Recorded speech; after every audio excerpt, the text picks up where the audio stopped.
Transport Evolved is sponsored by audiblepodcast.com. To claim your free audiobook from a selection of over 85,000 growing titles for your iPod or MP3 player, head to www.audiblepodcast.com/Transport Evolved. And by your kind donations. To make a gift to the show or to set up a monthly subscription, head to www.transportevolved.com. We thank you for your kind support. And proud to support Chronovirus, the latest book by Long Island author Aaron Crocco. To find out more and get a free chapter, head to www.aaroncrocco.com.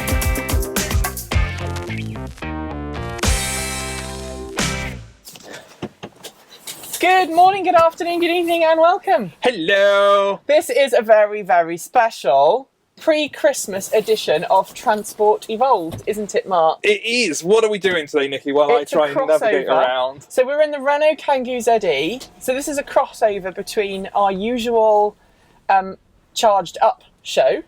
Yes. And our Sunday Transport Evolved show. We're in the beautiful Cotswolds. We are. Oh, it's stunning today, I have to say. It is absolutely gorgeous. And we are driving along behind Mr. Robert Llewellyn. He's up there. Hello. And we are going to get a Christmas tree. We are. For one of his friends. Because if you've got a van, you might as well use a van. Yeah, so we're driving a Kangoo Z.E van, and let's be honest, we're not necessarily the best people when it comes to reviewing a van. But I've never driven a van before. Given us one. Yeah. And we can't do all of the usual stuff that we can do in a car when testing this. So we kind of came up with this Mad Cat Christmas special edition of Transport Evolved. Yeah. Driving along in a Kangoo Z.E. Before we do that, we should probably just quickly talk about the news from the week. We should. Biggest news, well, the biggest one for me, I think anyway, was the lovely chap whose name I always forget because it's slightly strange Steve to me. Marsh. That's the one who's gone over 100,000 miles Yay! in his Nissan Leaf, which is amazing. That's brilliant news, isn't it? It 100,000 miles in a Leaf. Because he travels to work 73 miles, 75 miles to work, and then comes back 75 miles. So he charges up at work. And I think he lives in Washington. Lives in Washington. And I think it was about a year and a half ago that he reported that he had to stop midway just for a sort of 5-minute rapid charge just to keep him going. But I think it's amazing. It's probably the most extreme use of the Leaf that we know of. Yeah, absolutely. And he's still got that original car as well, 2011 Nissan Leaf. That's amazing. It's brilliant. I know you're concentrating on driving and following a chase car. It's all very exciting. It's great. Other pieces of news though, talking about chase cars and needing to concentrate on driving, Renault this week said, let's bring out an autonomous car by 2020. But it's not going to be like the Leaf. No. It's going to be a car that requires a special bit of autonomous road to drive along. Oh, interesting. I missed that from the story. So essentially you'll enter into this autonomous driving zone and the car will go, you have entered an autonomous driving zone. Would you like me to drive for you? And you say yes, and off you go. But the cool thing about it is that the way it's set up is that it's only limited to 20 miles an hour, which is a bit stupid. Okay. But the cool thing is everybody in that area would have it, and then that's the vision. So the is reality, it for city driving? For city driving. The reality, unfortunately, is a little less. Okay. A little less so. In addition, Ford's kitted out a Mondeo or a Fusion, depending on which country you're in, with self-driving technology. See, I love everyone seems to be going on this real self-driving kick at the moment. And we are going to be starting an autonomous driving podcast soon as well, which is worth saying. But interestingly, Toyota's gone, no, we're not doing it. What the hell, Toyota? You were one of the first people to build a car that parked itself, and now you're going, nah, it's not interested anymore. Toyota just seems to be throwing their toys out the pram, because they run hot and cold on EVs, depending on who you speak to. And everything else. And now everything else. And it's like that they had the massive hit with the Prius, and it's like they can't quite accept that the technology has now moved past hybrid. What a pain. Anyway, so that's all good. And there hasn't been much else news this week because, frankly... It's coming up to Christmas. It's coming up to Christmas and there hasn't been much big news. Model S all doing very well with its winter trips. Lots of people taking winter trips in the Model S. It's become the standard long-distance car. If you are taking a Christmas trip, though, I want to see it and hear about it, because one of the reasons why I'm not doing a show on Sunday and Mark's not doing a show on Sunday is we're both on the road. We are, yes. We're both away. And I'm going to be driving from Bristol to Norfolk and back in the Leaf, not the Volt. Yeah, you're doing quite an extreme because, trip. well, we realised something. Okay, 2 dogs, 2 kids, 2 adults. Yeah. Plus Christmas presents for my mum. Okay. Okay, the Volt's got 4 seats. Yeah. So the Volt's got 4 seats, and then by the time you put a Labrador and a Border Collie in the back, it's kind of full. Yeah. And you cannot get a roof rack easily for the Volt. Okay. So you're kind of a bit stuck there. That's a bit, yes. So we're going to take the Leaf because it's the only way we can get everything there. Plus, adding into the announcement from last week, the M4 now has, every service station has a rapid charger. Oh, that's going to be the easy bit. The last bit's going to be from Colchester to my mum's. That's going to be, because it's 50 odd miles with a roof rack and lots of stuff on board, which is kind of scary. My journey's not quite as far. I'm going about 65 miles to my brother's new house. Which doesn't have a charging point, so 13 amp cable out the kitchen window it's going to be. Through the cat flap. Oh, we go right here. We're going on to a proper farm and stuff. Oh, and everything. This is going to be awesome. Let me just do this. Let's see if we can just pull up here. I think we're going to have to actually... we might have to come back. We might have to come back. Let's just see what Mr. Llewellyn says. He's gonna swear at us now. You were trying to ring us. Oh. We left the flap open. Yeah, and I suddenly noticed, I went, we're not going to use that footage. Oh, this will look really nice. Oh.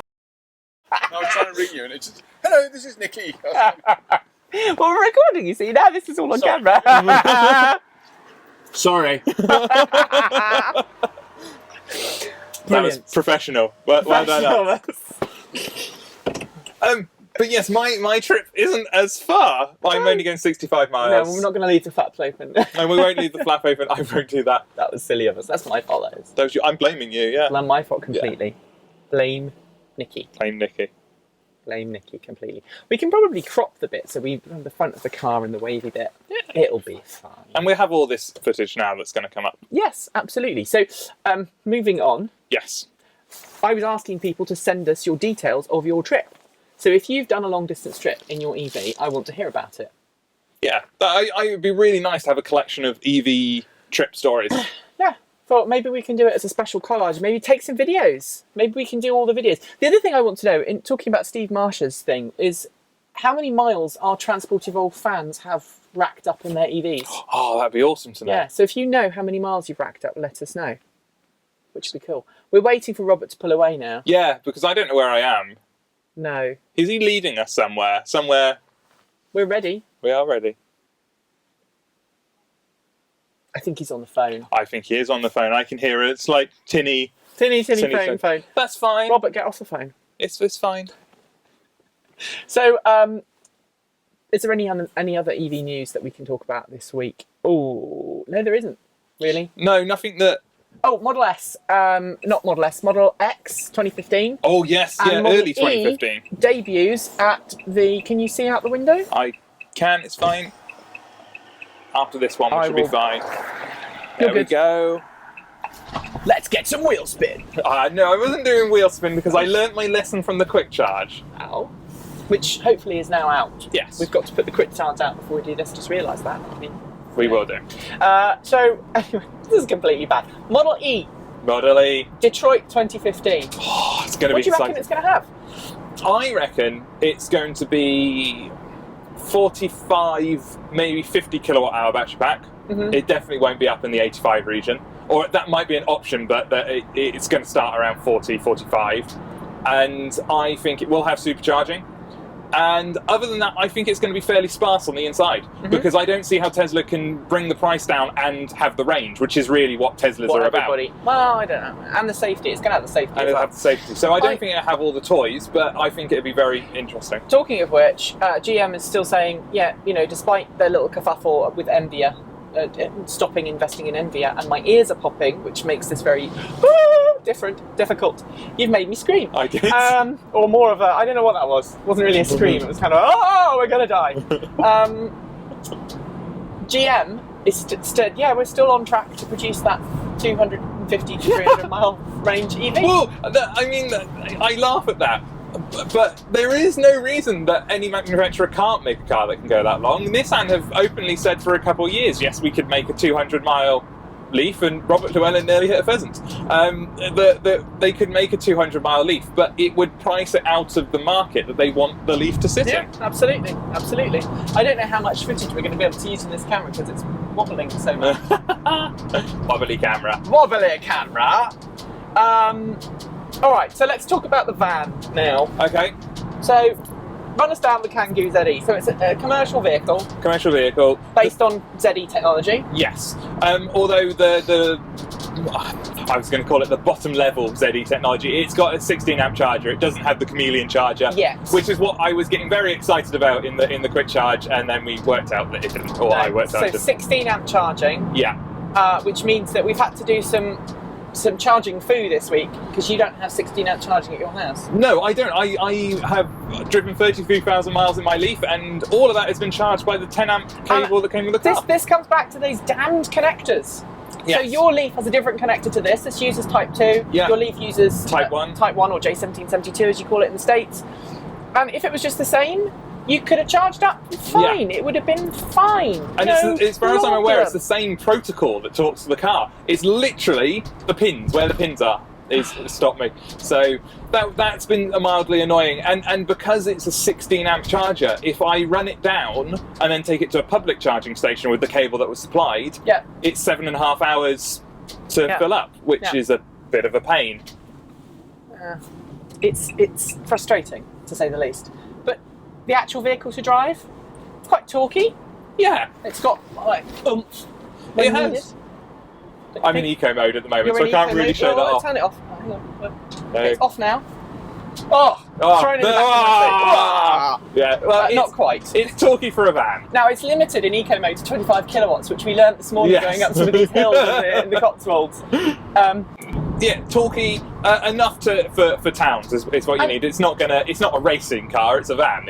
And it can carry a decent amount of stuff. I mean, it's not heavy. It can't carry a lot of weight. Can you remember what the maximum weight is? I can't remember, but it's under half a ton. Isn't it? I can find out. We've got the fact sheet, and I can send through that information, and we can spludge it up. Yeah.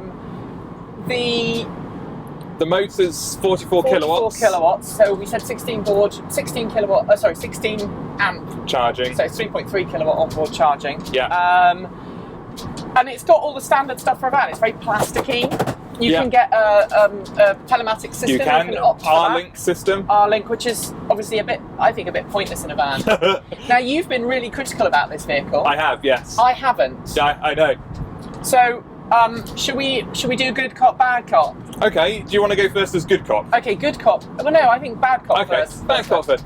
I don't think they are setting their sights high enough when it comes to marketing this vehicle and making this vehicle what it could be. Because of the 16 amp charging, unless you are in one of the maybe 5 or 6 major cities in the UK, sort of London, Birmingham, Manchester, Edinburgh, Cardiff, those kind of places, it's useless. Because where I am, I live fairly near Gloucester and Cheltenham. They're fairly major towns. They're quite big. They've got nice big suburbs. But they've got a Waitrose. They've got a Waitrose, so they must be doing something right. But because it's, say, 60-mile range in this van, you could easily spend 6 miles getting to someone's house to make a delivery, then 6 miles back to where you started from. Yeah. Which means you've used a fifth of your battery pack already. Yeah, and the not the EPA, the NEDC approved range of this is 100. Is it 90 something? 96? I think it's just over 100, 104. 104 maybe. We go left here. So I just find it hard to see that with 16 amp charging, how it could be of use to someone outside of those main cities. Do you see that, Mark? That is Christmas tree. That is a Christmas tree. My argument is slightly different. We're going to go off-roading in this car. Way off-roading. Yeah. Wow, they've got a proper logging tree, tractor and everything. Oh man, this is awesome. Look at that. Very cool. As I was saying, getting, oh wow, look at that tractor. Sorry. As I was saying, I think it's a really good. So I go in do you go in there? It's a bit muddy, but it's a van. And if we get stuck, they can pull us out because they've got loads of tractory things. Keep going, push it, push it, push it.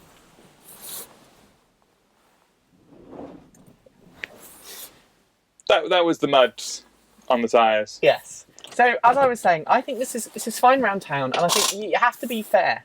You know, I mean, I took this to a laundrette this week with people who are going to who are thinking about buying one for carrying laundry, service wash laundry, and they said, look, we do less than 30 miles a day. Yeah. And this has got officially over 100 miles of range. When you reset the fuel gauge, it tells you 62 miles per charge. Okay, yeah. I reckon realistically, you're looking at 50 to 60 miles per charge. Yeah. Which is more than enough for most deliveries. It depends what you're delivering, If you're charging overnight, fine.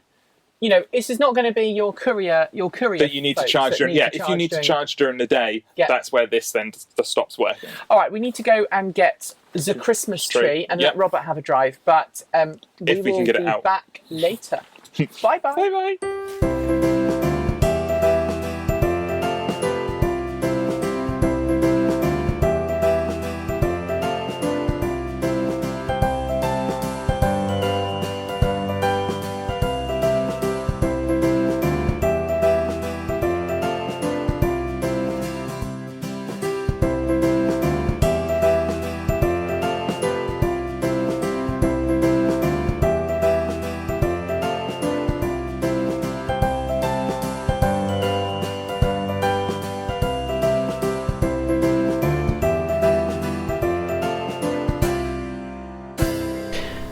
So one of the things I really like about the Kangoo Z.E is the fact that you can fold down the front passenger seat. It just literally just kind of concertinas in, and then you can actually move the partition, this steel cage, which is good because I need to get a Christmas tree in here.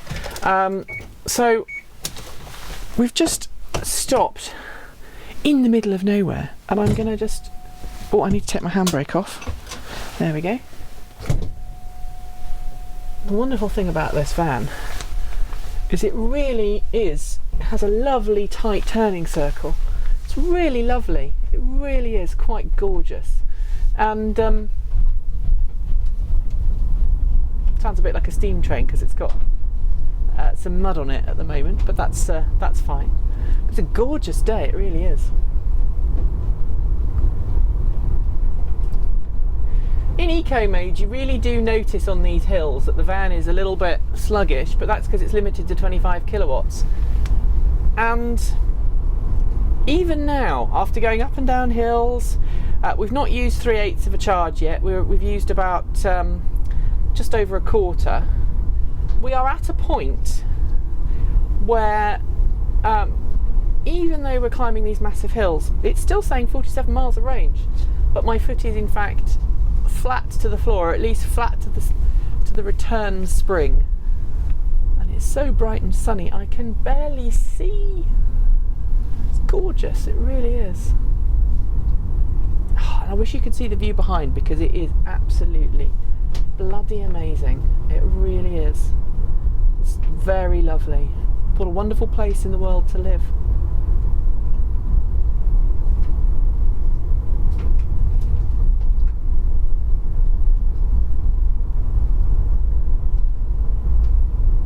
So, because we've folded this seat down, Robert and Mark are now in Robert's car and I'm following in the van. So it's time that I can give you some specs about the car. The Kangoo Z.E is very versatile as a vehicle. I know Mark doesn't think so, but I do. Because you can have it as both a standard panel van, short wheelbase, a long wheelbase panel van. You can also have it as a 5-seat passenger vehicle, essentially a crew vehicle, what they call the crew cab, which would be great for a family. It's not officially available as a family vehicle though, it's available as a commercial vehicle. So if you don't own your own business, you might have difficulty getting hold of one. But it's absolutely gorgeous, it really is, in terms of, you know, what it offers in terms of versatility. Where it falls down is its charging, and that's why Mark's so against it.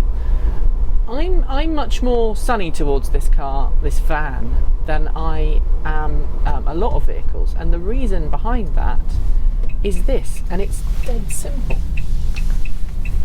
The Kangoo Z.E is not designed to be a vehicle that you're going to own as a family car. It's designed as a business vehicle, and most business vehicles, most large fleet vehicles, you know, for towns, delivery services or whatever, they're not going to do more than 50 miles a day. Yeah, they might do 50 miles in, day out. But if you're a small business and you're doing, you know, flower deliveries, you're going to be hard pushed to do 50 miles a day. And if you are doing 50 miles a day, it's costing you an arm and a leg in petrol. Where this car wins is you don't have to worry about paying for petrol. You just have to worry about paying for your electricity, and that is really cheap, really super duper cheap. 15 grand is its base price. You can spec it, you can add the options you want, and you can get it up to sort of 25, 28,000 pounds. There is a government grant available if you are a business. You can write off some of the cost of owning this vehicle. I believe it's up to 20%, and it really could transform your business. Is it a vehicle I would recommend as a passenger car? No. If this was a car, I would be saying all sorts of mean, horrible and nasty things about it. But it's a bloody van. I mean, it's the end of the day, it's a van, and it does everything that a van should, except maybe go a little bit longer. And Mark does have a point. You know, if this had a slightly faster onboard charger, if you consider that most large commercial properties do have access to 3-phase charging, if this had a 3-phase onboard charger, it would revolutionise fleet transportation forever. That would be it. You'd never have to worry about, you know, you'd never have to worry about fuel costs again, because you just transfer entire fleets over to electric vehicles. Low maintenance costs, low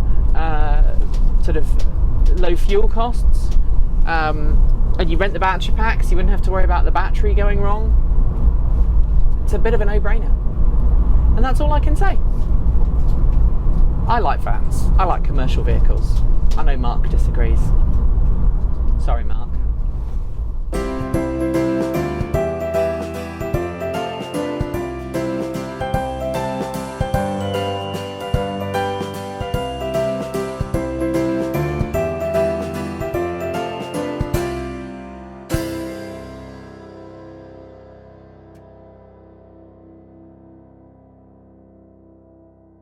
We've delivered the tree. We have. The fog has descended. But it's amazing how quickly that fog came in. It's really lovely, and we're just going to go back to Robert's for a coffee and then head back to Bristol. Yeah. So I said in the video that when you weren't in the car that I thought this was a great van, because it's a van, and vans are great. But maybe that was just not necessarily what the best thing to say was. I like it because it's a van. No, but seriously, I mean, this could seriously change a business's, you know, bottom line. Yes. You know, 15 grand starting price. You can get the Crew, which is the longer version, with seats and the back second row of seats. You can get it in panel van. You can get it in glass version, long wheelbase, short wheelbase. You can spec it with or without the telematics. Yeah.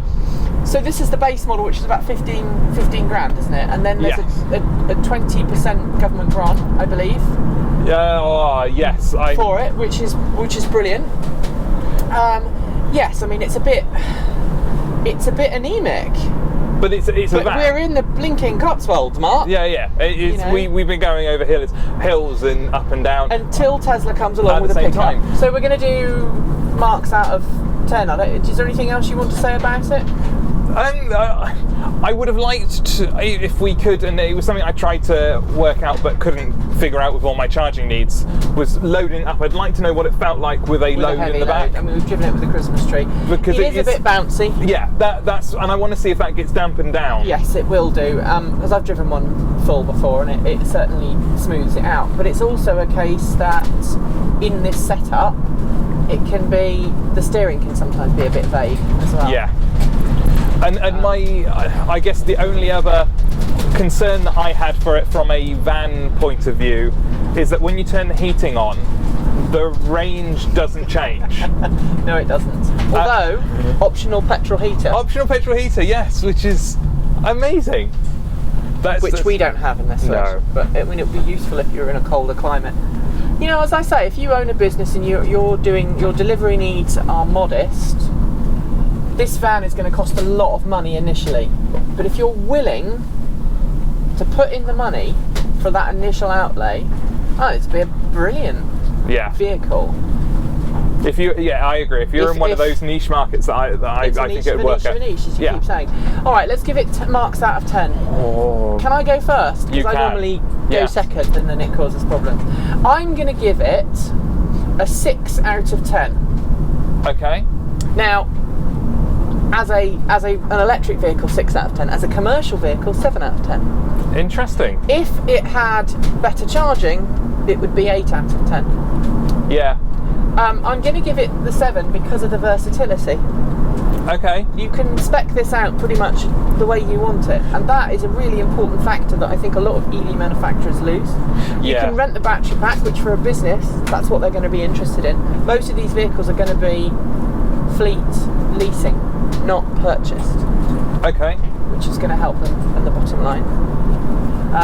Obviously, congestion charge exemption in London. Yeah. So there are, if you're in the right areas, there are a lot of benefits to it. And if you've got charging on your site, then, sure. Let's be honest, if you drive it like an absolute tit, you're going to get less miles, but, generally it's 50 usable to 70 usable. Give us your marks out of 10 quickly. I would say as a van, if you were one of the niche markets in London or so, 7 out of 10. It would be higher if there was a better charger. Which would be 14 out of 20. Yeah. Pretty good. But if you're not in one of those major cities, it drops down to 6 out of 10. It loses a point because it just adds a bit more complications to what you need to plan your day a little bit more. But it could still be workable. All right. Well, if you, as always, if you want to find out more, go down to your local Renault dealer and take a test drive. And I'm very much looking forward to, again, I saw an announcement that the next one of this should have the Chameleon charger. Yeah, absolutely. Which will change this vehicle completely. Have a very happy Christmas, people, if you're watching this, and a happy New Year. And, have fun. And I hope Santa brings you everything you want if you're celebrating. If not, I just hope you have a good couple of weeks. We'll be back soon, won't we? We will be. We'll be back. And this, if you're watching this going, what the hell were they talking about? This is an absolute nightmare. This is a mashup show. Yes. So it's, 2 shows mashed up. It's as simple as that. With gravy. With gravy and stuffing and all the other goodies. All right, folks. Don't forget to plug in and see you next year. Bye-bye.